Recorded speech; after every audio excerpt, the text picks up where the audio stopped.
Hi, I'm Em, And my name is Bea. and this is Fangirls Anonymous. A quick warning, this podcast is not for kids. We get into some pretty explicit stuff. But if you're still with us and into that, welcome.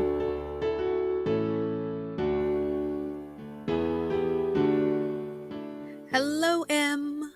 Hi, Bea, how's it going? Pretty good. How about you? I am great. Today we are doing a really fun episode that I have zero knowledge about, and I can't wait to hear it. You are not alone. This one goes back. I'm pretty sure that any of our older fans are probably going to go, wow, people don't know what that is. But for those of us who started slightly more recently, you're going to go, sorry, what? This week we are talking about Sentinel Guide, and I'm talking specifically about the trope, which is a little bit of an interesting trope because one could argue that it's actually a crossover or a fusion. But before we get into that, I do want to say we are still doing Fic Club. If you want to get involved, we have the next fic for you to read. It is called Play It Again by Metasket. The link will be in the show notes. Go ahead and read it. It's really good. We wouldn't have picked it otherwise. And then send us comments, questions, whatever you would like, analysis, really whatever, to our email, mandbepresents@gmail.com. Also, we have a Patreon. If you want to become a patron, please do so. If you don't, please don't so. Okay, cool. Awesome.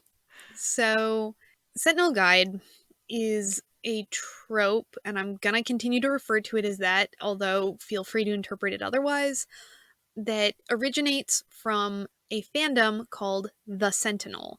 Specifically, it is the Sentinel TV show from the 90s. I have never heard of this TV show. And you're gonna figure out why pretty quick. I'm going to actually start by kind of talking about the TV show, and then I'll get a little bit more into the trope, because you really... The trope, I stumbled across it, and it was decently self-explanatory with just a little bit of Googling, but it helps some of the nuance if you understand where it came from. So, The Sentinel. Like I said, it was a 90s TV series, live action. It was ran from 96 to 99. I think that for most intents and purposes, we could classify it as a police procedural. I would also, I feel like it is important that I caveat right here for everybody who's listening and going, you sure seem pretty uncertain about all this. I have not watched The Sentinel. Really? I have researched The Sentinel. I have done my homework on it, but I've never actually sat down and watched it, and I kind of don't ever plan on it because it feels, and I say this in the best of ways, like it occupies the same liminal space that Teen Wolf does, where the fandom may have been awesome, but the TV show was not, and after a certain point you could kind of ignore the TV show. This is me, once again, having not watched it, so if somebody else has a different opinion or would like to explain to me why it was really cool, I would love to hear it. Yes, please email us. The show is about a character called Jim Ellison who was in the military and was really good at it, but at one point in his career he ended up abandoned in the jungle? Question mark? I know that he was abandoned in the jungle. The whys and wherefores are a little fuzzy. And he was abandoned alone, and because of this he developed nigh on supernatural senses. Like, he could see better and hear better and taste better than anybody else. How very Hatchet of him. Yeah. So he gets rescued, though, and ends up kind of suppressing all of that, which is not a great way to deal with trauma, but sure, okay. But he is, for all intents and purposes at that point, a normal human man. And he ends up joining a police force in Washington in a place called Cascades, which I'm going to tell you right now is hilariously fake. There is no place called the Cascades in Washington. Those are the mountains. You might as well have just said, he lives in a mountain town in Washington. Like, thank you for that. Wait, this is set in Washington State? Yes. Oh my god. I might watch it now. You gotta love the 90s and their weird obsession with Washington State. Literally. Like, okay, Twin Peaks. What was that show called? Oh my gosh. there's a show that was like filmed. All of the outer shots were filmed in Roslyn. Mm. Yeah, Roslyn, Washington. Oh, Northern Exposure. Northern Ah, Exposure. Yes, that everybody liked Northern Exposure from the 90s. Anyway, I don't know, maybe I would have to research, but yes, it is yet another TV show in the 90s that is set in Washington for some reason. And in this case, it is the Washington equivalent of Metropolis. It is Citiesville, or in this case, Mountain Town. So Townsville. he and Jim Ellison ends up being a cop. And at one point, he ends up entering into a situation where, for a hot second, his weird extra senses kind of blip back on. And he's like, okay, that was fun, but how do I turn it off? So he goes to the hospital to try and figure out how to get it to stop. And runs into, I'm assuming quite literally, this being the 90s and physical humor being what it was, a guy named Blair Sandberg. And I gotta tell you, when I first read about Blair, I assumed he was a girl because his name is Blair. He's not a girl, which... Wait, okay, defin- ship? Is this a ship? Yes, this is the Oh, ship. okay, good. Okay, good. Blair Sandberg is a PhD student who is apparently researching what he calls sentinels. Sentinels are supposedly these historic figures who, quote unquote, protected the tribe and had extra super senses. And he thinks that Jim Ellison is a sentinel. And he kind of wants to study him because he's been able to find some people who have one or two super senses, but never anybody with all five. So never a true sentinel. He's super jazzed. And Jim Ellison is super not. He's like, would not like, do not want these senses. And Blair is like, just let me follow you around like a puppy and I'll convince you. And of course he does. And sometime in that first opening bit, possibly the first episode, they solve a case, and apparently Jim adopts Blair because he's like, hey, come couch surf on my couch and live with me. And thus he does for 4 seasons. And I just, No wonder everybody ships them.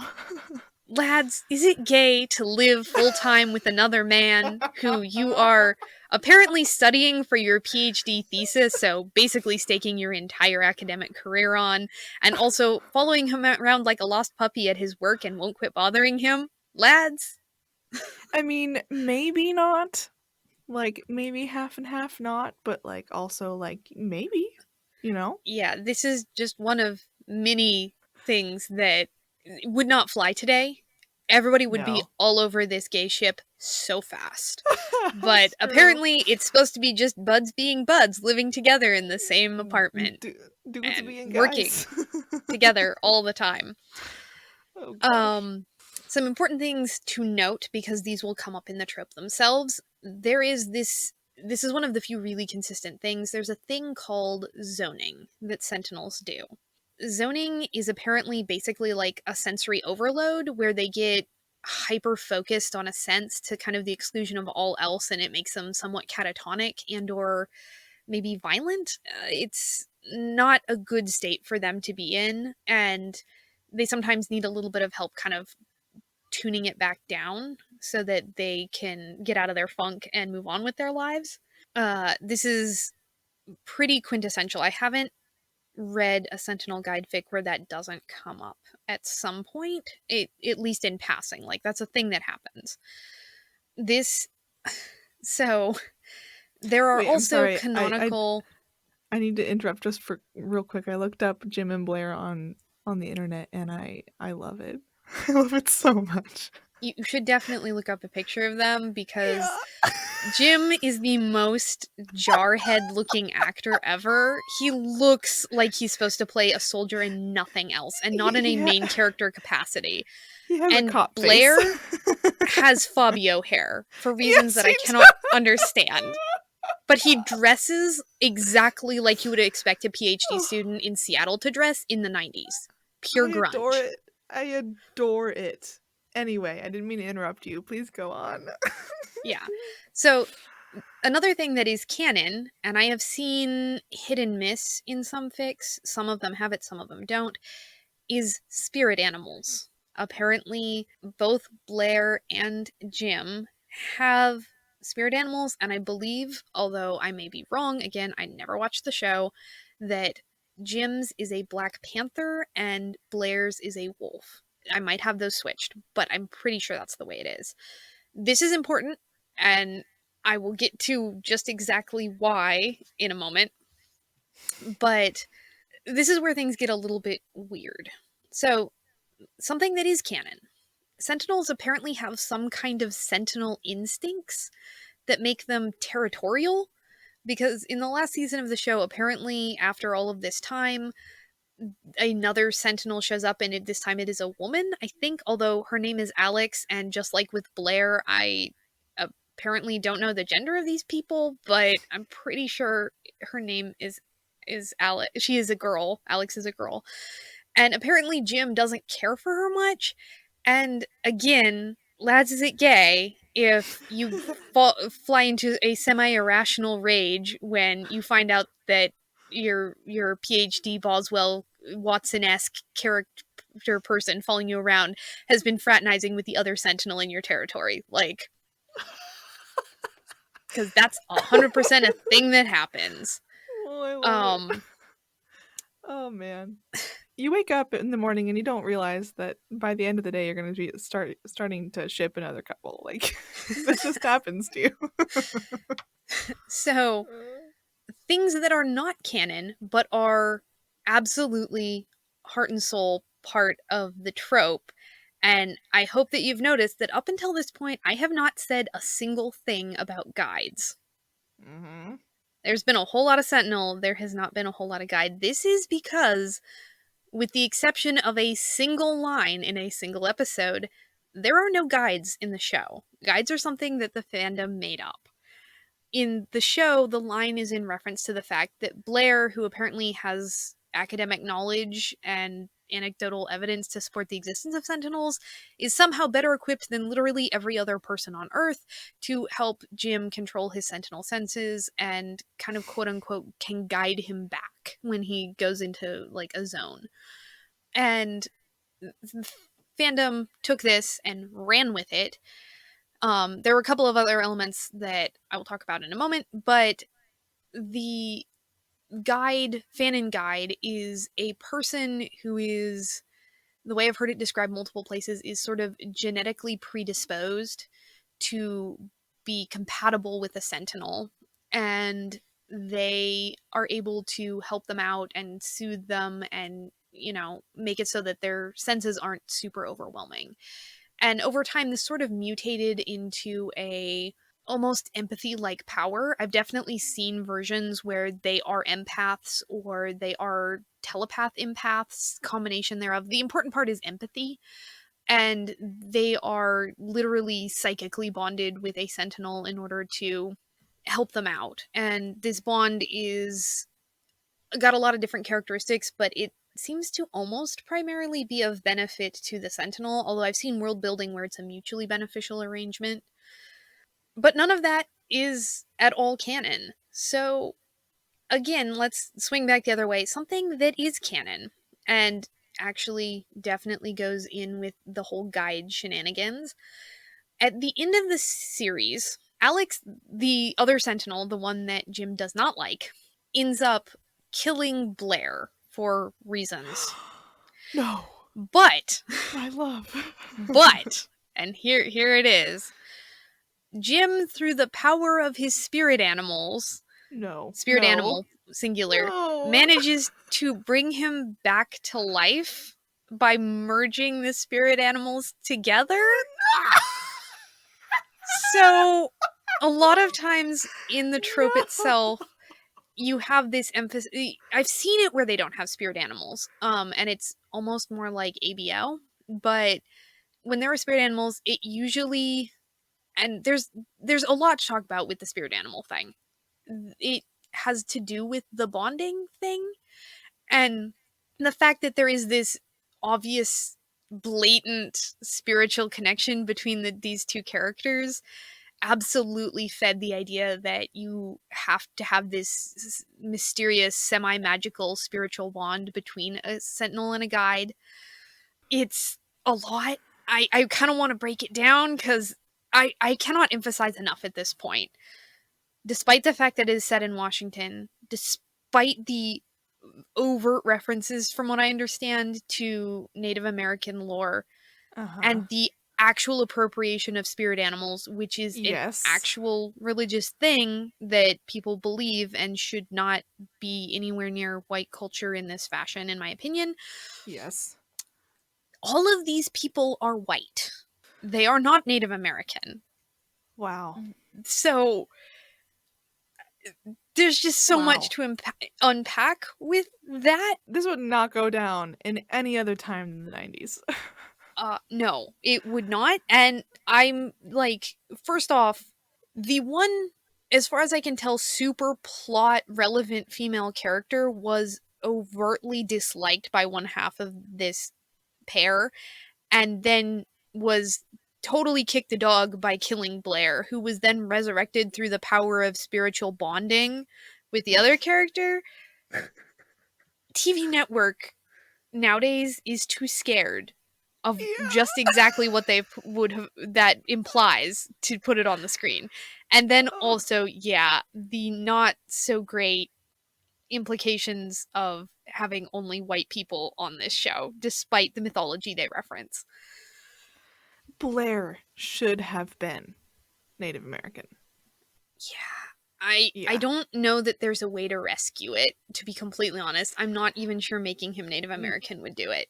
I don't think it would have been able to be rescued. But Yeah. Blair should have been Native American. Even in the 90s, he should have been. Like, what were they Yeah. thinking? Oh, God. Yes. So, as you might possibly imagine, this fandom had a frick ton of slash. And I mean slash in the old school, it was non-straight. Specifically in this case, it was a man and a man as the main ship. I think you can see why, maybe. I'm not sure. With the exception of having them kiss, I don't know there was a line that they did not step towards a classic romance arc. So other than Alex, there weren't any other, like, love interests for either of them, right? I think there were some episodic love interests or some implied ones. Again, I haven't seen the show, but there was literally no other women named, full stop. In the entire summary of the show, in the entire summary that I read of the show, there was not another named woman. So there were no other women of significance. Not only were there not enough women, but there were also not enough people of color.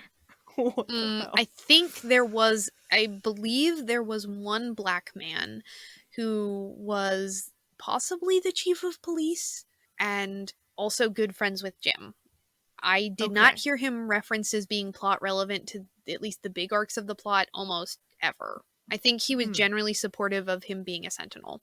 I think that was what I read. That was it. So, the other thing about the show that I have somewhat failed to convey, but is important for the evolution of the trope, is in the show, it was of paramount importance that no one ever figure out that Jim was a Sentinel.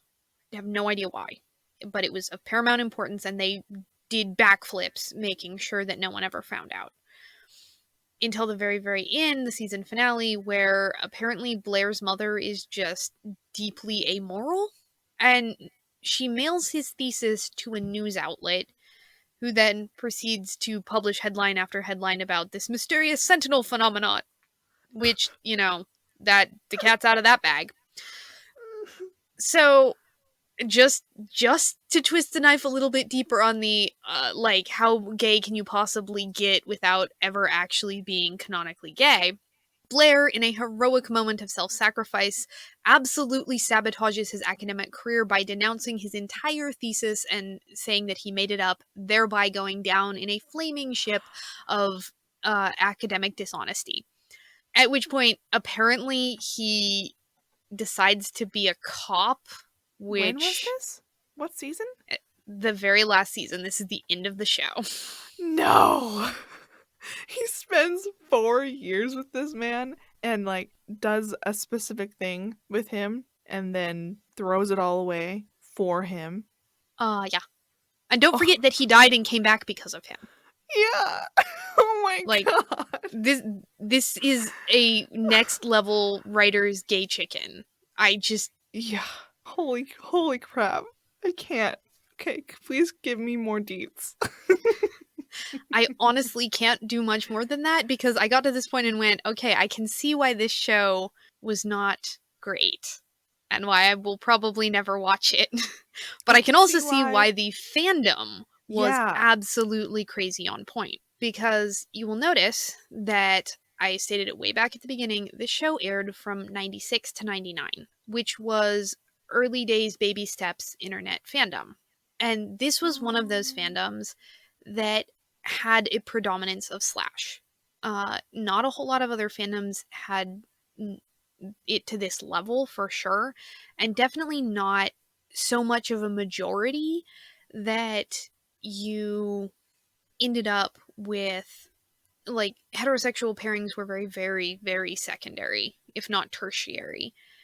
Like it went Slash and Jen were pretty close, and then you had heterosexual ships, which oh, no, I stand corrected. There was, I remember now, one other woman who had a name because she hung around at least a couple of episodes. Her name was Megan.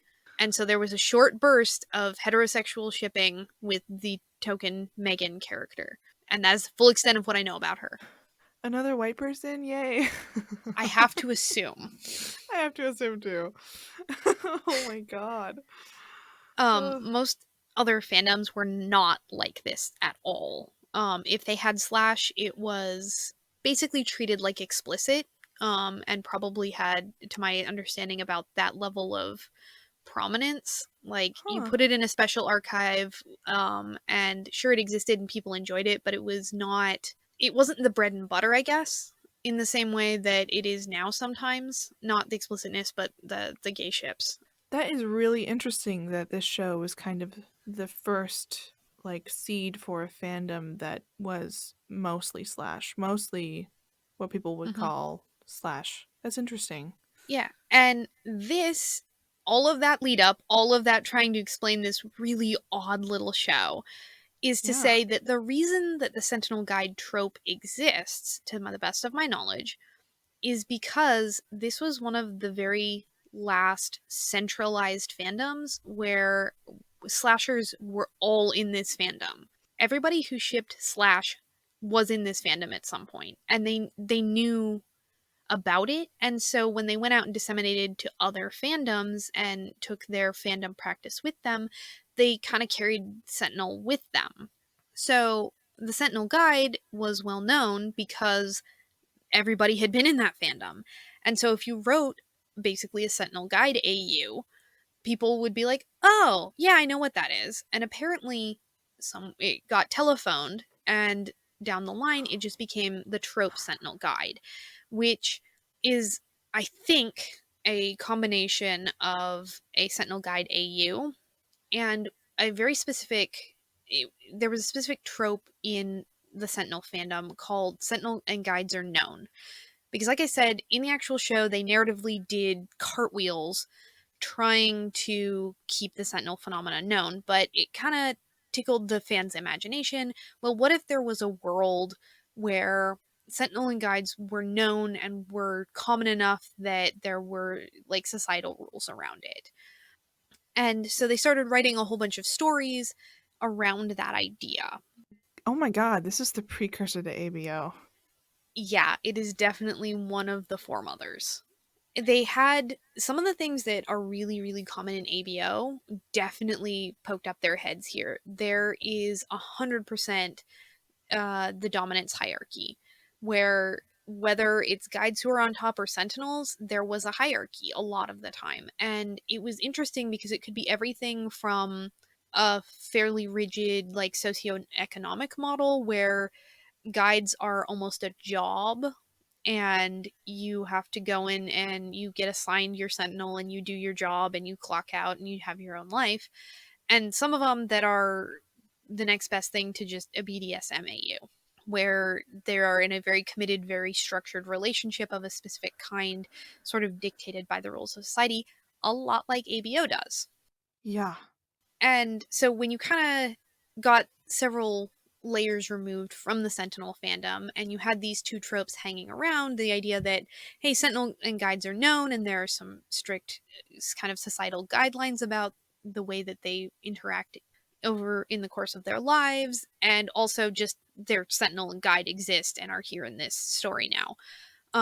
You get Sentinel and guide, where you have Sentinels who, from what I have read, tend to be characterized by primarily they have the super senses and they have a tendency to kind of zone out and they need sort of a support person. And guides who are that support person. And this could be, and they usually have some kind of predisposition for it. Like, not everybody can be a guide. It's a thing you have to be, just like in ABO. You can't just be an Omega, it's a thing you're born as.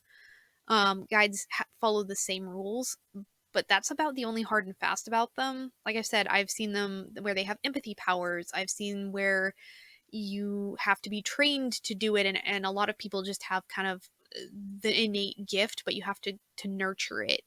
I've seen it where it's like a soulmate AU, because soul bond is actually pretty close to this, where you have a spirit animal and you have to go to your destined sentinel and you have compatibility that is a factor.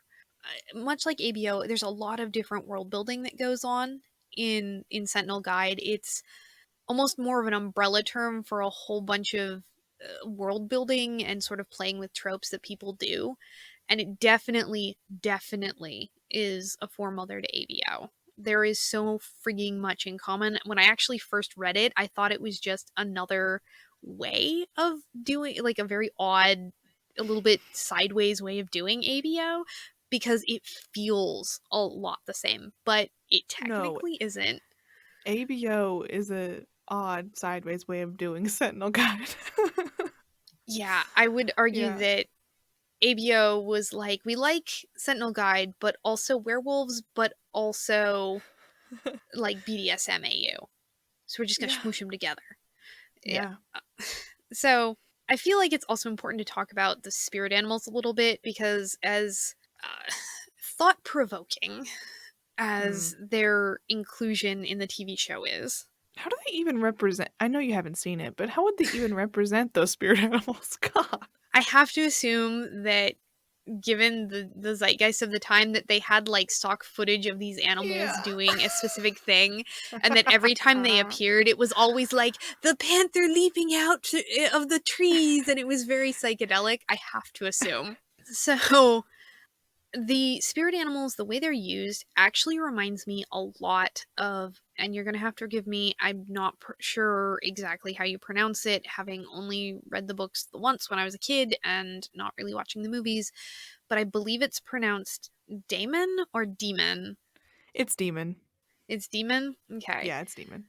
It 100% reminds me of demon AUs, where your spirit animal is sort of a reflection of some part of your character, and whether or not your spirit animal gets along with somebody else's spirit animal is indicative of compatibility, so that, you know, if they like each other and will interact, then you guys are probably soulmates. By the way, demons, we are referring to the demons from the Golden Compass series. Philip Pullman's His Dark Materials. Yes, there we go. Known to most by the first book in the series, The Golden Compass, and the movie that they made. I don't think they made The Subtle Knife into a movie, but... God, The Subtle Knife's the best one, though. It's probably why they never made it into a movie. Yeah, probably. Also, the Catholic Church really hated it, so anyway, go on. So, yeah, there's a lot of different AUs that sort of feel like they all fit together in this, or might have spawned from this, or are hitting the same wavelength as this, because there's definitely a wavelength that still exists within fandom that is maybe being filled by other niche tropes, but there's a reason this particular trope still exists, even if it is somewhat obscure. I also feel it's important that it's worth talking about the soul mate, soul bond thing, which again was invented wholesale by the fandom.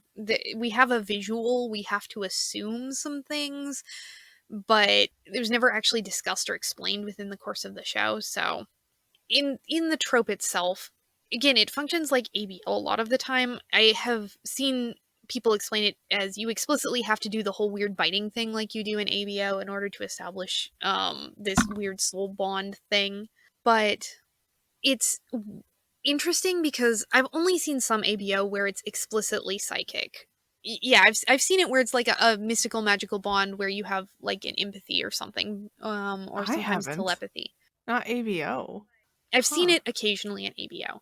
But in Sentinel Guide, it pretty explicitly is that most of the time, where it's a spiritual bond. And it kind of feeds in with the entire idea of a guide having empathy powers, that they are at least a little bit of a kind of a psychic character to begin with.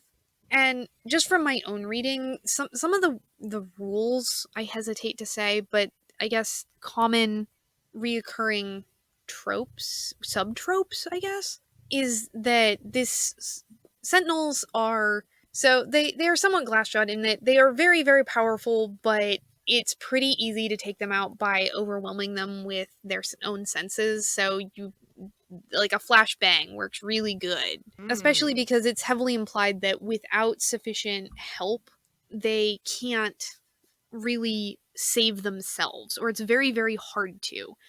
So they are almost always made better by having a guide, even if it's not a guide that they're bonded to. And in some respects, I think that just almost amounts to somebody who has the appropriate, like, first responder kind of training. Is it like that in the original show? No. Okay. Again, guides are just made up wholesale, so Yeah.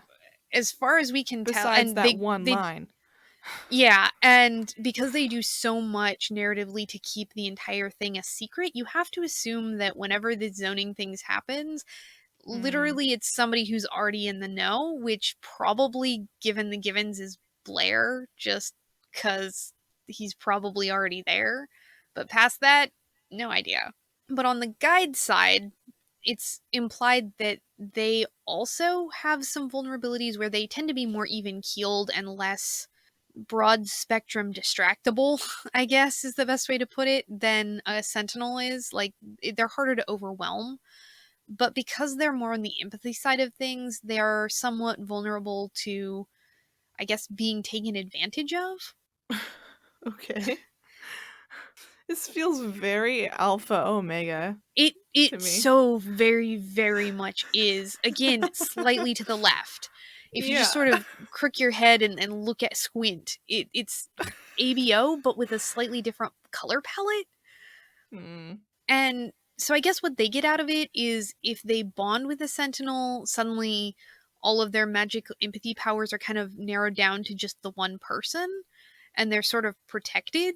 Although Hmm. the nuance on this one is incredible. Literally, it is like ABO. Every story has a slightly different world.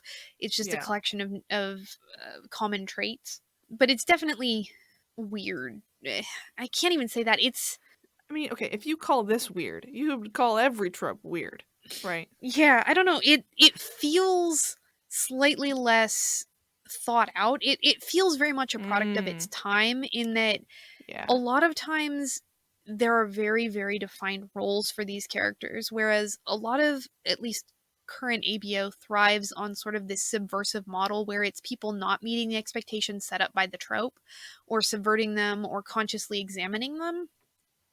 Sentinel Guide feels like that time in fandom where every character was a top or a bottom, and there was no Yeah. switching, and people had big emotions about it. It feels that way to me, just from what you are describing. Yeah, it feels somewhat rigid. Not that Mm. there isn't room to examine or to grow, just that maybe because it is a trope that is so set on defining the rules which are now well established in, like, ABO was picking up where it left off. The characters are a lot less able to kind of move fluidly to examine the trope because it's a brand new spanking trope that they can't. I don't know. It's one of those things where I am pulling a lot from my own experience reading the trope and then also this research, because this is literally everything I could find about it. there's not a ton to be had. Well, I will say that I have only read one Sentinel Guide trope that I, in any way, or sorry, Sentinel Guide fic, that I in any way remember seeing the Sentinel Guide tag. There could have been another fic that I read that was Sentinel Guide that I just didn't see the tag for, but I don't remember any of this like specific Sentinel Guide AU in any other fic. It was a Jurassic fic, and it was literally just them on an adventure, but Jaskier just happened to be somewhat more connected empathetically to Gerald. So like, sorry, I have to just say it, Gerald. yeah, I know.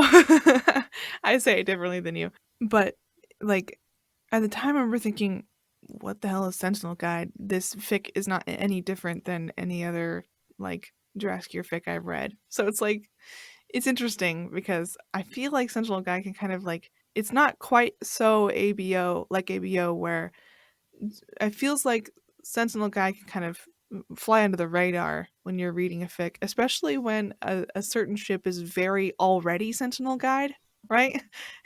Because that's Jurassic. But like ABO, you know when you're reading an ABO fic, you know? I feel like it's fair to say that it is a product of its fandom in that Sentinel was decently evenly split between Gen and Slash, and so the actual trope Sentinel Guide has a lot of possibility for just being Gen. It usually isn't, but it has a possibility to do, whereas ABO, due to the nature of the actual changes to the universe, is inherently tied to sexuality. There's no escaping it. Like, you change somebody's sexual characteristics, sorry, your world building involves sex. Well, you know, it's interesting, the Sentinel Guide trope, too. I'm just learning about it, but it seems like it would be really interesting to talk about consent and, you know, does your DNA, like, make you want to do something? Kind of. It's almost sex polony, from what I understand. In a lot of ways, I would actually say it's almost more eugenics, because there is a lot of discussion about the idea of being genetically compatible, like Holy you are shit, to the level of your genetics chosen for this specific person. Holy shit. And to a certain extent, it sort of implies the idea of messing with people's genetics to achieve this result. I don't think I've ever seen where they do it, but in a lot of just Sentinel Guide in the wider fandom, it reads more as a soulmate trope. But within the Sentinel itself, the synopses I read for several of the specifically Sentinel Guides are known AUs, it reads like a bit of a thesis on eugenics, like the idea that people are selected for certain traits in order to be useful or helpful or whatever, and then kind of whether they want to be or not paired with somebody else. Like, they're told by the state, this is the way it works. But it's also their own genetics who want to do that too, right? I guess it depends on, I don't know. I read a military AU about a semi-military state in which people are selected out and trained for specific roles and then paired off according to government standards, and I go, so the government definitely has a genetics program in place to continue this, right? Like, I don't know. In my brain, it just sort of A to B. Okay. Weird. I did not think that this episode was going to get into eugenics of all things, but that happened. I mean, it, like I said, in the wider trope of Sentinel Guide as a almost divorced from the fandom from which it came sort of a thing, it just definitely reads as soulmates. Like, here is the one person for which I was destined and no other will do. But the concept, the trope itself, is almost a conversation about how society and DNA forces you to be in a pairing that maybe you don't want to be in. In the original fandom, it had some discussion of that. Again, early 90s Slash, I feel like they were questioning less the... It was more a conversation about, like, holy crap, we're doing, like the essential nature of what they were doing was a question itself, so any other kind of conversation about anything else was kind of secondary. More along the lines of that Slash was already such a...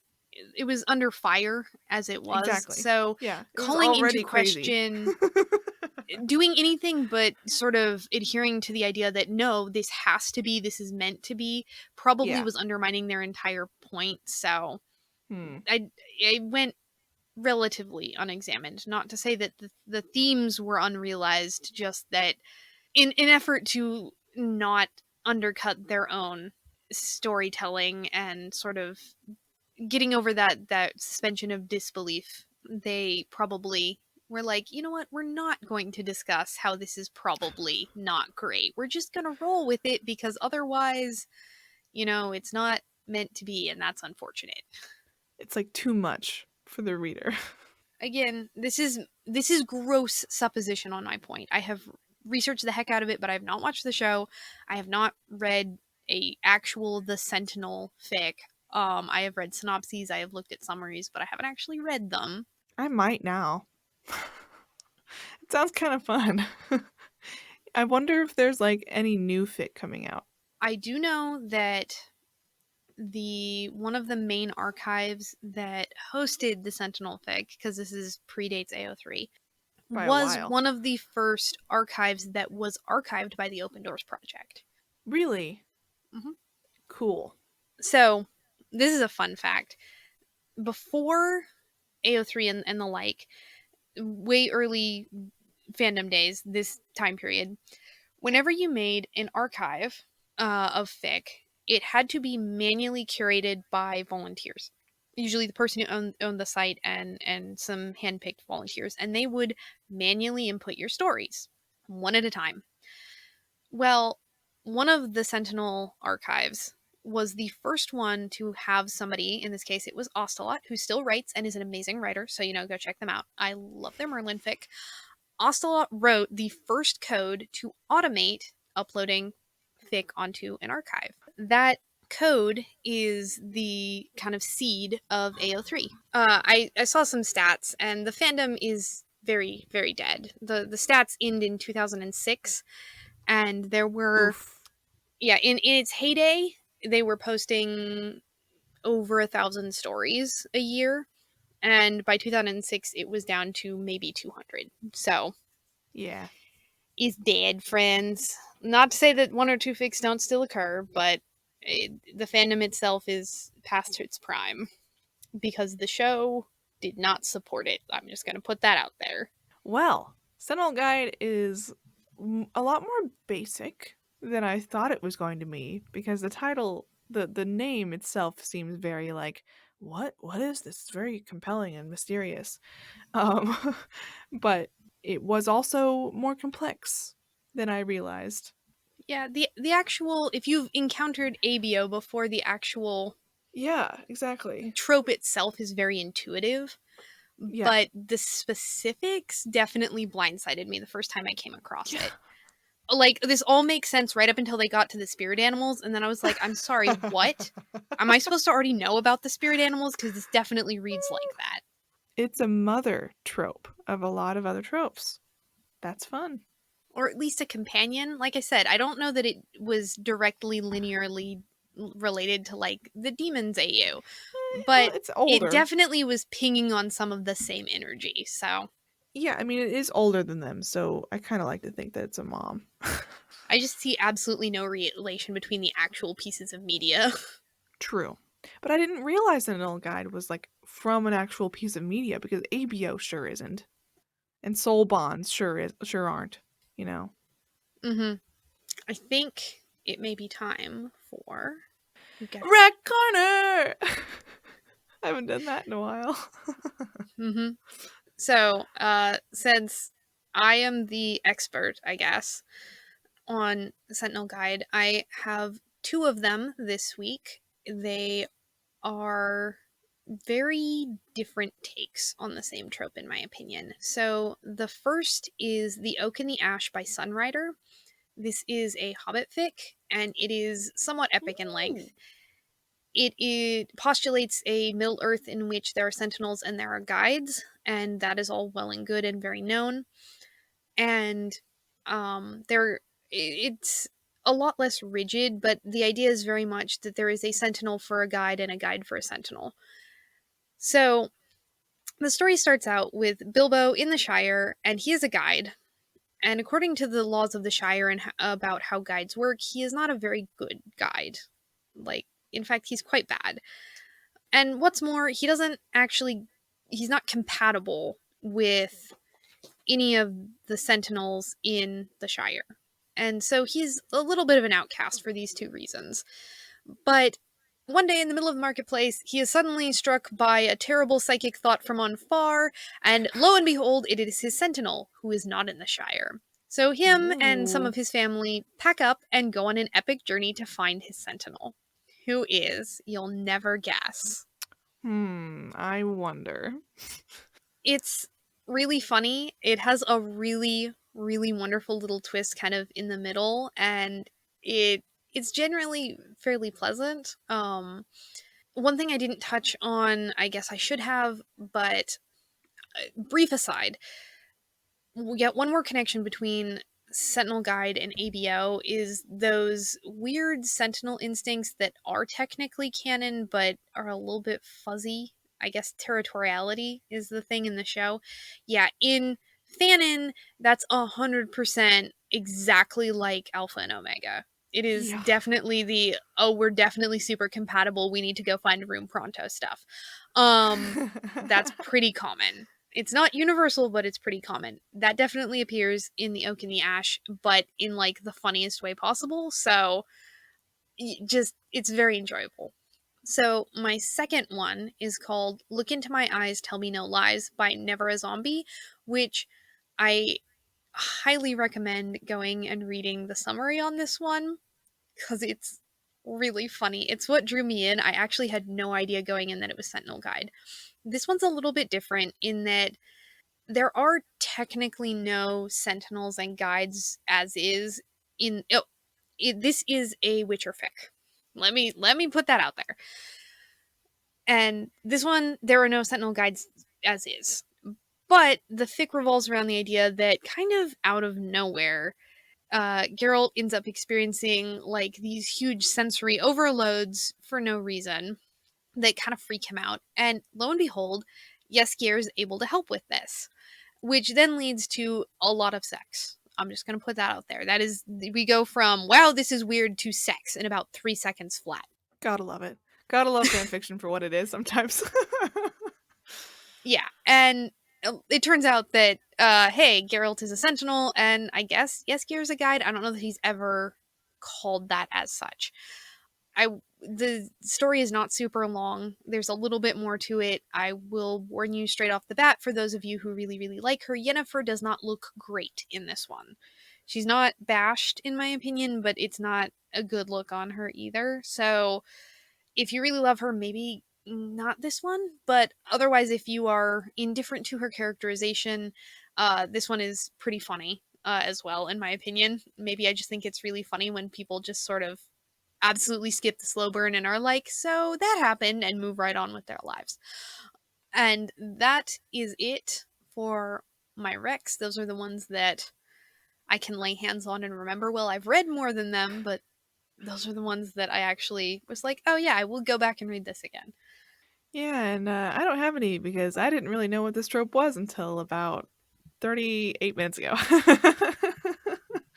But I appreciate knowing more about it because I'm always interested in more fandom stuff and more fandom history. It's really interesting to me. Thank you for telling me. This feels like the second part of like right after the Hanahaki episode where we did this before. Yes, I will just continue finding and dragging into the light more and more obscure tropes. And I can't wait to listen to them. Thank you so much for telling me more about this trope. It's very cool. But I think we're done. Yeah. So I guess we'll see y'all next week on Fangirls Anonymous. Bye!